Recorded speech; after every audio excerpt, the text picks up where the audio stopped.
Mais uma vez estamos aqui e continuamos nesse vídeo, como temos feito nos outros, saboreando o novo Diretório da Catequese, este documento que foi publicado pelo Conselho para a Promoção da Nova Evangelização. Estamos na segunda parte, a partir de agora, com aquilo que foi chamado de o processo da catequese, envolvendo 2 capítulos, a pedagogia da fé e o catecismo da Igreja Católica, neste vídeo. É um início desta segunda parte. No capítulo 5º é tratado sobre a pedagogia da fé. O item 1, chamado Pedagogia Divina na História da Salvação, nos lembra no número 157 que a revelação é a grande obra educativa de Deus. Com efeito, também pode ser interpretada sob uma ótica pedagógica. Nela se encontram os elementos característicos, capazes de levar à identificação de uma pedagogia divina, capaz de inspirar profundamente a ação educativa da Igreja. Sempre trabalhamos com a indicação de Deus, nunca uma pedagogia diferenciada com teorias, somente com ciência. Podemos usar alguns outros conhecimentos, mas a nossa linha mestre é justamente uma pedagogia divina. Por isso, não estamos apenas a ler para ministrar aulas, para dar como que um curso, mas principalmente para acompanhar um itinerário, uma caminhada. No número 158, somos lembrados que o fim da revelação é a salvação de cada pessoa que se realiza mediante uma original e eficaz pedagogia de Deus ao longo da história. Então, é bom sempre lembrar dessa finalidade da revelação, a salvação de cada um. Cada um de nós é chamado para esta salvação. E ali continua. Deus, na Sagrada Escritura, se revela como um Pai misericordioso, um mestre, um sábio, que vai ao encontro da pessoa humana na condição em que ela está e a liberta do mal, atraindo-a para si com vínculos de amor. O amor é o nosso grande destino. Temos que ensinar isso, que estão ali todos pelo amor e para o amor. No número 159, somos lembrados sobre o faça-se, o fiat de Maria, sendo uma resposta plena de fé. Maria, quando recebeu a mensagem de Deus e deu o seu sim, nos ensinou grandemente uma resposta de fé em plenitude. E também é lembrado que os discípulos fizeram experiência da pedagogia de Jesus, através do chamado e do seguimento ao Mestre, e aproximaram-se daquele mistério, do próprio Filho encarnado que veio para nos salvar. E tal qual Maria faz, que entrega-se ao Espírito Santo, nós temos que lembrar sempre que é Ele a nos conduzir em todos os processos de evangelização. E assim está ali no número 163. A correspondência à ação do Espírito Santo realiza uma autêntica renovação do fiel, recebida a unção e comunicada à vida do Filho. O Espírito faz dele uma nova criatura. Filhos no Filho, os cristãos recebem um espírito de caridade e de adoção, para o qual confessam sua filiação, chamando Deus de Pai. Abba, Paizinho, como dizia Jesus. O ser humano, renovado e feito filho, é uma criatura pneumática, espiritual, em comunhão, que se deixa conduzir pelo sopro do Senhor, que, suscitando nele tanto o querer como o fazer, permite-lhe corresponder livremente ao bem que Deus quer. Então, esta é a grande indicação para o catequista. É preciso que cada um em oração se ponha diante do Senhor para ir bebendo da fonte, através da oração, da leitura orante da palavra, e, é claro, também a partir de um processo de conhecimento. O catequista também precisa ser formado. O catequista também precisa conhecer melhor os documentos, todos os conhecimentos, todas as oportunidades que a Igreja nos dá de saber mais.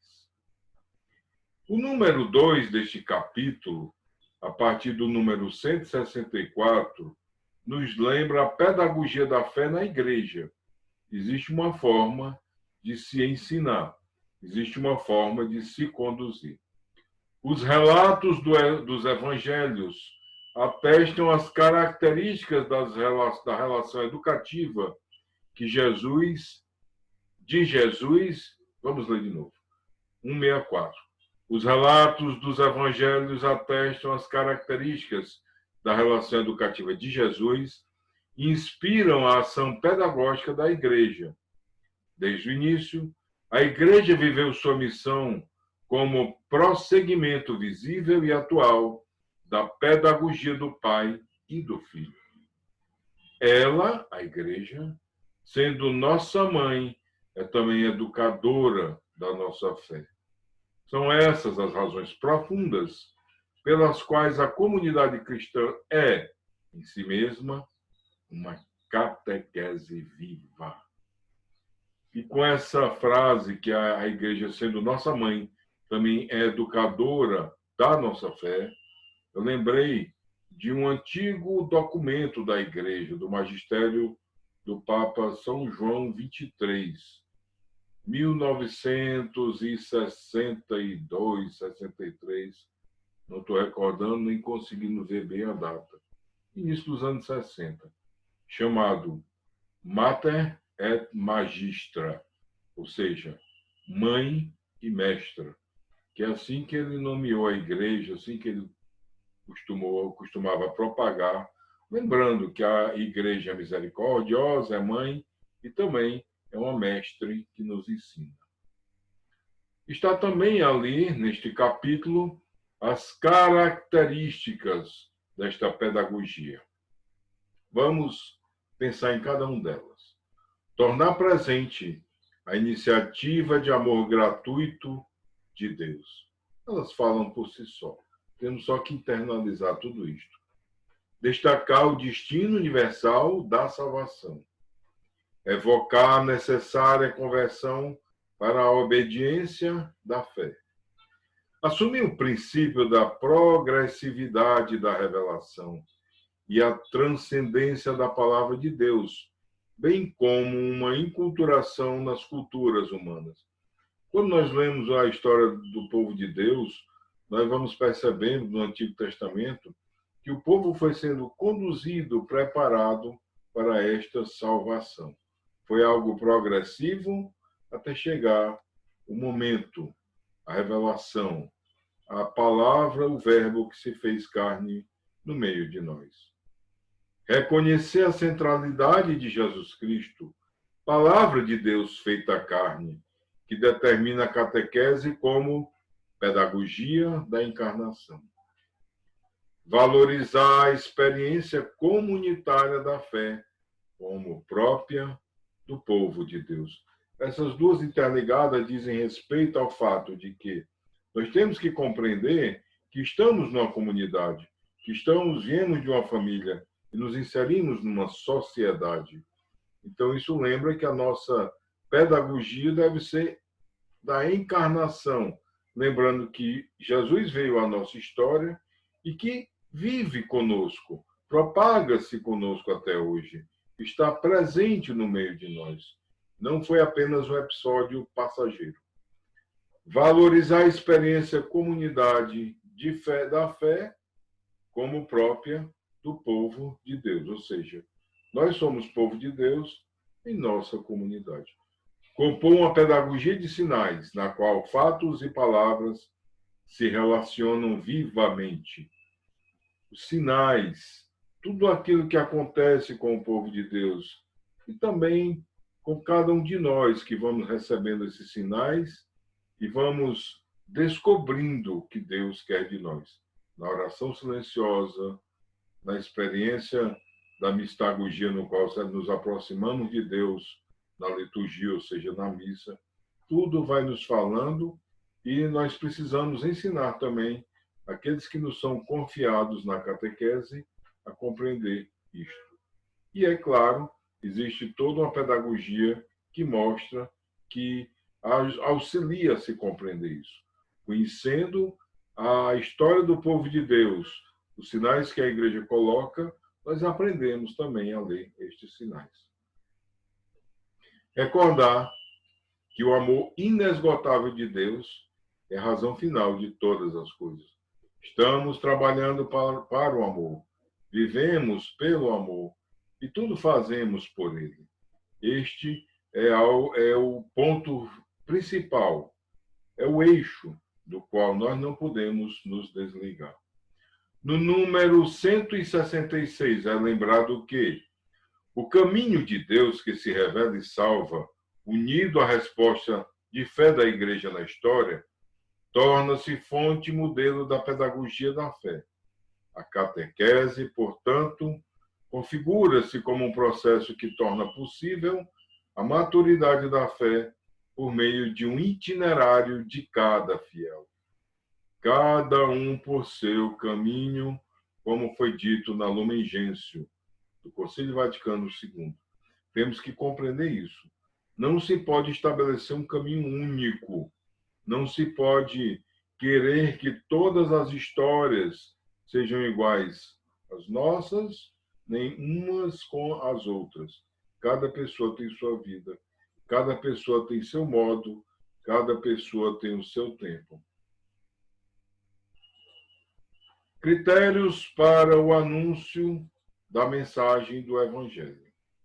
É colocado ali alguns critérios, eles são ali extensamente descritos, mas aqui nós vamos só pegar os itens para despertar esta vontade de conhecer mais. Este vídeo nunca tem a intenção de esgotar tudo. Sempre é necessário ler o documento. Então, o primeiro critério, critério trinitário e cristológico. É preciso que preguemos um Deus trino e coloquemos a importância de Jesus Cristo em nossa salvação. É impossível ser católico se não se pregar estes dois princípios. Vamos adiante. Cristocentrismo. Cristo deve estar no centro de tudo na nossa fé.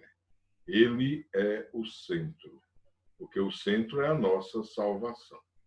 A catequese e a liturgia reunindo a fé dos padres da Igreja. Às vezes fica como que desvinculado, mas é muito importante saber, e hoje é uma conscientização muito forte, muita literatura, muitos estudos mostrando a forte conexão que existe entre a catequese e a liturgia. O critério histórico salvífico. É preciso mostrar a história do povo de Deus, a plenitude dos tempos, quando Jesus vem para nos salvar. O critério da primazia da graça e da beleza. Temos que reconhecer esta graça imensa de amor que Deus tem por nós. E que essa beleza é impossível de ser reproduzida por nós. Nós a alcançamos através justamente da graça de Deus. O critério da eclesialidade, ou seja, nós somos eclésia, nós somos igreja, nós caminhamos juntos. É preciso estar sempre próximo à igreja. E o critério da unidade e integridade da fé. A fé é uma só, é inteira. Ela não pode ser rateada, ela não pode ser dividida, ela não pode ser fragmentada para que cada pessoa escolha aquilo que quer. Vive-se muito nessa expectativa hoje em dia. Há uma crítica muito grande em torno disso. Alguns chamam como se fosse uma fé, ou uma teologia, ou uma busca, como se fosse um supermercado, onde nós vamos às prateleiras e retiramos, de acordo com a nossa vontade, consumimos, entre aspas, aquilo que nós desejamos. Se hoje eu quero ser só mais consolado, se hoje eu quero só conhecer sobre milagres, não se pode fazer isso. Tudo que existe na nossa fé está em unidade, é íntegro, é uma coisa só. No número 180, Relações com as Ciências Humanas, somos lembrados que a catequese é uma ação essencialmente educativa. E aqui é preciso esclarecer bem, porque muitas vezes nós escutamos aquele discurso de ordem prática, em que o pároco ou algum líder de grupo de catequistas nos alerta. Cuidado, aqui não é uma escola. Cuidado, não é sala de aula. Não façam parecer como se fosse um lugar de um curso, como se fosse para que alguém fizesse um concurso ou chegasse a uma formatura e encerrasse um processo. Neste ponto de vista, a observação é pertinente. Não podemos fazer da catequese como uma escola que vai o aluno subindo de graus para depois fazer uma prova e conquistar um outro grau, ou para conquistar um emprego num serviço público, ou simplesmente para amealhar, para colecionar conhecimentos e se sentir repleto e muito conhecedor, muito enciclopédico de tudo, decorando conceitos, sabendo as coisas de uma forma bem explicada. Não é isto. Aprender, saber, saborear, tudo é muito importante. Mas o que nós temos que mostrar aos nossos catecúmenos, aqueles que estão sendo também evangelizados nos grupos, porque a catequese se faz também nos grupos pastorais, nos movimentos, nos serviços, todos eles precisam saber que é um processo no qual eles estão inseridos. É um viver, é um itinerário, é uma caminhada espiritual. Mas, é óbvio, é preciso haver conhecimento da fé. E nós, catequistas ou os líderes de grupos, têm o dever de se aprofundar nessa fé. Porque se alguém pergunta e você não sabe, vai ficar difícil. Então, é bom sempre a gente se aperfeiçoar, tanto quanto possível. Não precisamos nos aperrear em logo no início sabermos tudo. Inclusive, faz parte da prática. À medida que a gente lidera, à medida que a gente conduz as pessoas, nós mesmos vamos sentindo esta necessidade de conhecer melhor a nossa fé. É também um processo de cada um. No número 181, a catequese deve evitar identificar a ação salvífica de Deus com a ação pedagógica humana. E por essa razão, deve cuidar de não separar ou contrapor tais processos. Na lógica da encarnação, a fidelidade a Deus e a fidelidade à pessoa humana estão profundamente relacionadas. Então, tem que haver uma fidelidade a Deus e à pessoa humana. Deve-se levar em consideração, portanto, que a inspiração da fé por si só ajuda em uma correta valorização das contribuições das ciências humanas. Aqui está se falando que, além da fé, é preciso também confiar na psicologia, na pedagogia, na sociologia. Nós já vimos alguma coisa nos vídeos passados. Aqui vem só como reforço, e é claro que é preciso fazer parte do nosso desenvolvimento, conhecer muitas coisas sobre o ser humano. No capítulo 6º, intitulado Catecismo da Igreja Católica, é justamente mostrada a importância deste livro, deste conjunto de conhecimentos sobre as nossas fontes, que são as Sagradas Escrituras, a Sagrada Tradição e o Sagrado Magistério. Principalmente pode ser visto como uma coleção que, de alguma forma, sintetiza o Sagrado Magistério da Igreja. é lembrada aqui uma nota histórica, né? Uma breve revisão de como aconteceu o mais recente catecismo, número 182. A Igreja, desde os tempos dos escritos neotestamentários, ou seja, do Novo Testamento, tem adotado fórmulas breves e concisas, por meio das quais professa, celebra e testemunha sua fé. Já no quarto século, os bispos davam explicações mais amplas da fé por meio de sínteses e compêndios. Então, desde o início da Igreja, existe essa prática. Em dois momentos históricos, após o Concílio de Trento e nos anos seguintes ao Concílio Vaticano II, a Igreja considerou oportuno oferecer uma exposição orgânica da fé, em um catecismo de caráter universal, que é instrumento de comunhão eclesial e também ponto de referência para a catequese. Veja bem a importância. É um ponto de referência para nós. Todo catequista precisa conhecer. E ali, no número 183, está lembrado que houve um sínodo extraordinário dos bispos, que era de encerramento, uma celebração do 20º aniversário de encerramento do Concílio Vaticano II, e eles expressaram o desejo de uma atualização do catecismo. E aí ele foi assinado em 11 de outubro de 1992 pelo Papa São João Paulo II. Identidade, escopo e destinatário do catecismo. Número 184. O catecismo é um texto oficial do magistério da Igreja que, com autoridade, reúne de forma precisa, na forma de síntese orgânica, os eventos e as verdades salvíficas fundamentais que exprimem a fé comum do povo de Deus e constitui a indispensável referência de base para a catequese. É a expressão da doutrina da fé de todos os tempos, mas difere de demais documentos do magistério, uma vez que o seu propósito é oferecer uma síntese orgânica do patrimônio da fé e espiritualidade e teologia da história eclesial. Então, é justamente isso. Ele tem uma linguagem, ele tem uma forma diferente dos documentos do magistério, porque ele é expositivo, ele faz uma síntese orgânica, ou seja, ele relaciona, e assim vai apontando diversos documentos do magistério, é óbvio.